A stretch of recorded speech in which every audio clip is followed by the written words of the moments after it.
At dahil catering is life, motherhood is lifer, and TikTok is life, so gagawa tayo ng homemade na Mang Tomas. So, gumamit tayo ng chicken liver kasi wala kaming pork liver. Tapos, ibababad lang muna natin siya sa gatas.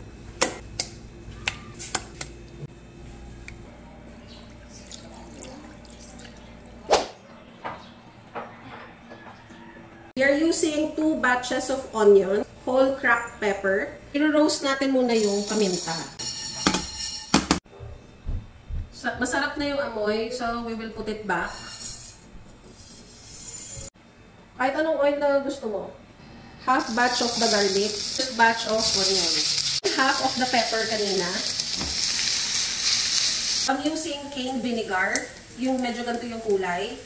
Or you can use naman white vinegar. Tansya-tansya lang. 2 tablespoons of brown sugar, parang pampakulay. And now we are going to add laurel, 1 piraso lang. Ay, hindi, damihan na natin. Pero tatanggalin din natin to later on. Lagay din tayo ng konting water. Tansya-tansya din lang. I'm putting about, I think that's a half cup. Mas gusto kong maasim siya, kasi maasim talaga si Mang Tomas. So, adjust pa natin yung vinegar. Tapos, maglalagay tayo ng salt. Depende na sa panlasa mo yan. 1/4 cup ng toyo. Mas smoky at mas elevated yung lasa ng ating liver sauce or Mang Tomas sauce. Iihawin natin yung chicken liver. Pag mainit na, lalagay na natin yung mga chicken liver. Iihawin lang natin saglit. Dito kailangan yung parang lulutuin mo siya talaga. Ginagawa lang natin to habang nagpapakulo lang tayo.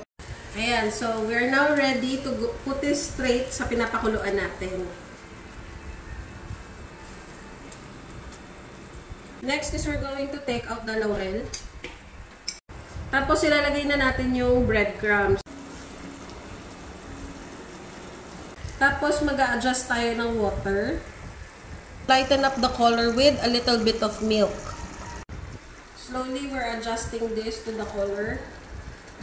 So, I ended up using lahat ng gatas na pinang-marinate ko. Binalik ko lang siya. We're going to taste it kung malapit na yung lasa. Ito na yun.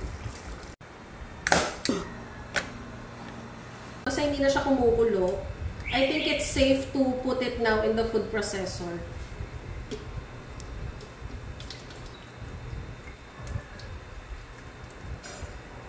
Clean the tip of your blade. Pumapasok sa loob ng takip. Ang hirap kasi linisin. When you're putting warm or hot liquid sa iyong food processor or blender, there's a tendency that it will create pressure inside. So we have to be careful pag bubuksan natin ito.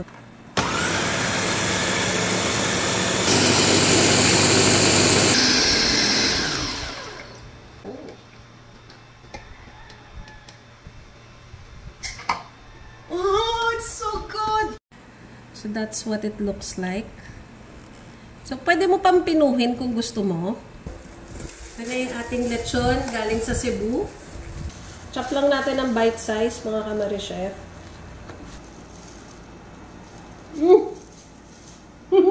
Sarap! Kahit malamig to, patos.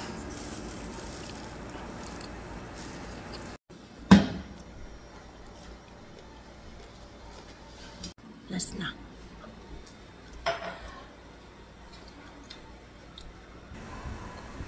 Let's fry it.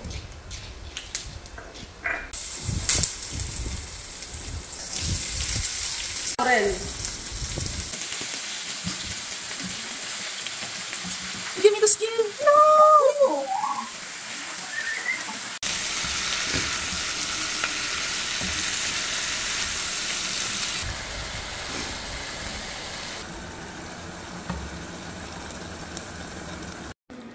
Ayan. So, pakukuluan pa natin ito ng matagal para talagang lumasa at pumasok yung lasa sa loob.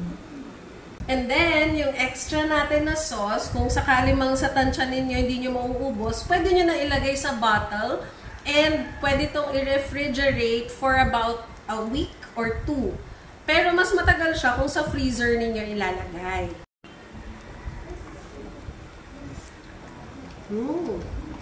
Sarap. Naalala ko dati, yung tita ng asawa ko, pinagluto ako ng lechon paksiw. Tapos nagpabili talaga ako dun sa mga helper nila ng Mang Tomas. Tapos hindi ko pa nalalagay yung Mang Tomas. Bigla siya pumasok sa kitchen niya. Tapos nakita niya, pabuhos na talaga. Bigla siya napasigaw, "Oh my gosh, what are you doing?" Kasi noong mga time na yon, hindi pa ako marunong gumawa ng sarili kong liver sauce. So, ganun lang pala mga kamari chef, 'di ba? O yan lang, sana may natutunan kayo. Bye-bye!